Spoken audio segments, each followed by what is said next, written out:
Hello, I'm Gina. And I am PK. And on today's headlines, looking for aliens in the Karoo and jumping jacks with Michelle Obama. And Msati's biggest story, taxi fare trouble for South Africa. We then catch up with a Love Life Wine Network on rhino poaching in the Eastern Cape. And our street squad shows us how to make bottle cap artwork in Grahamstown. We then get all physical with the baby box and the IRB Under-20 World Cup and Junior Comrades. Then Y Culture takes us all the way to the BET Awards, and then we sing for Mandela. And our top story for today, taxi fare increase while petrol prices decrease. We take to the streets to hear your views. Energy Minister Dipuo Peters recently put smiles on many South African motorists' faces with an awesome announcement that there will be a fuel price decrease in June this year, after the recent increase that saw the price of fuel hit its highest peak in South Africa's history. But you can still expect to see taxi fares to increase by up to R2 in some Johannesburg areas. They don't understand that some people come from disadvantaged backgrounds. If they were saying maybe my parents' salary increases and also the taxi fare increases, I'm going to have to get limited money for lunch money now at school. Taxi associations blame this on a recent fuel increase and e-tolls that are not even operating yet.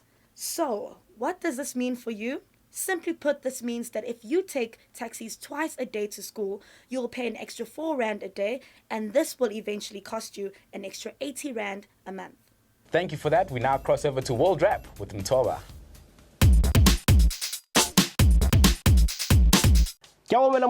Welcome to the World Rap.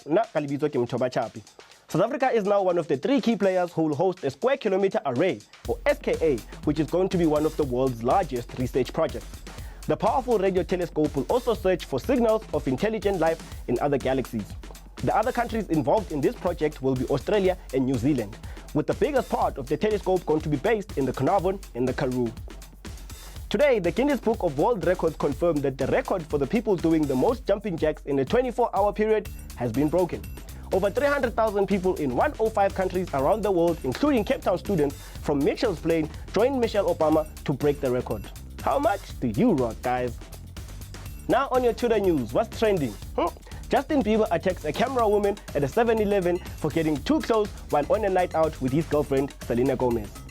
On other trending news, Nelson Mandela appears on national television for the first time since his illness almost 6 months ago in Ikunu in the Eastern Cape. Now over to Gino at the main news desk.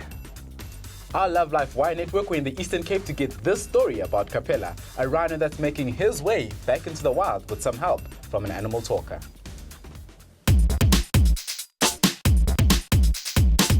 The rangers tell me more about conservation efforts to rewild the black rhino called Capella.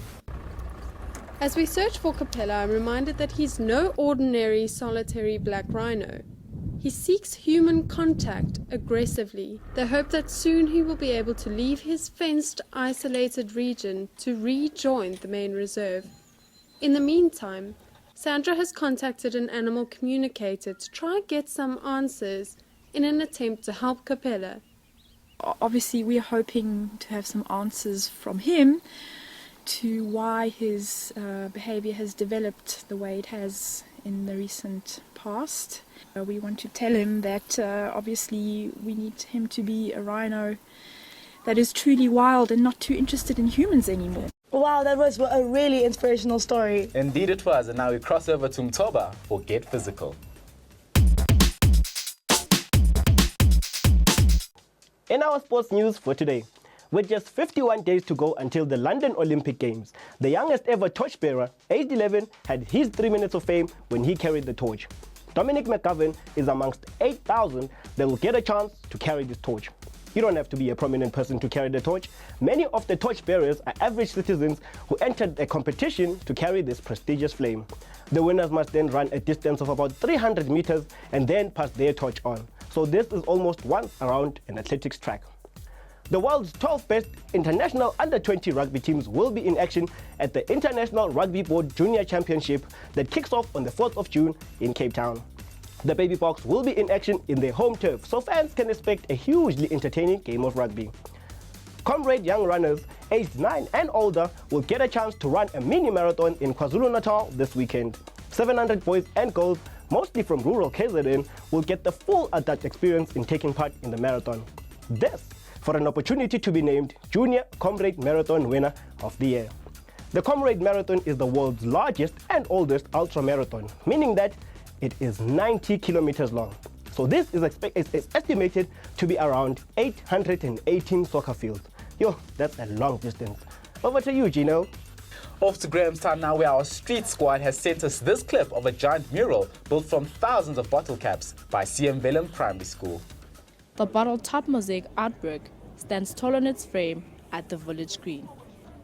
This eco-conscious piece of art bursts with colored bottle tops as it forms a large image of children running into a green future. I like the fact about it is that you can see it from far too. It's very artistic. Yeah. It shows like the youth of South Africa. Displaying universal messages such as happiness and environmental responsibility, the art piece attracts festival goers as they shop.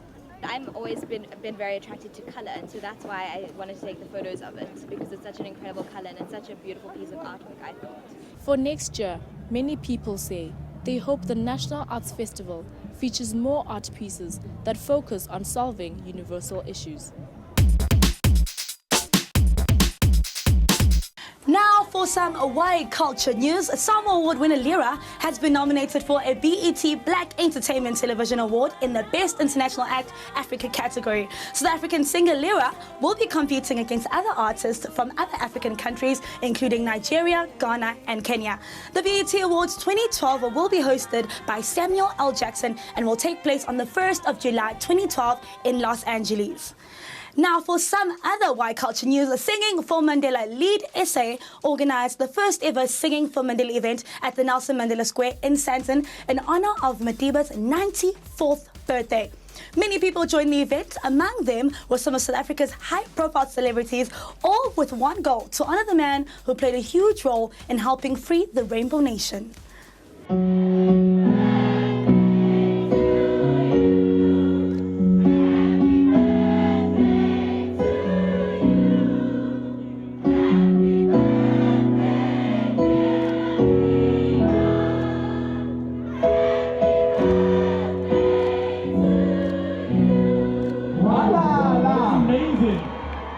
We want to let him know that we love you, Tata. Siyakuthanda kakhulu, and please, many more years to come. We'll always love you. Wow, seeing those flags waving up and down makes me so proud to be South African. But that's it for me, PK, on the Y Culture. Let's go back to you, Gino.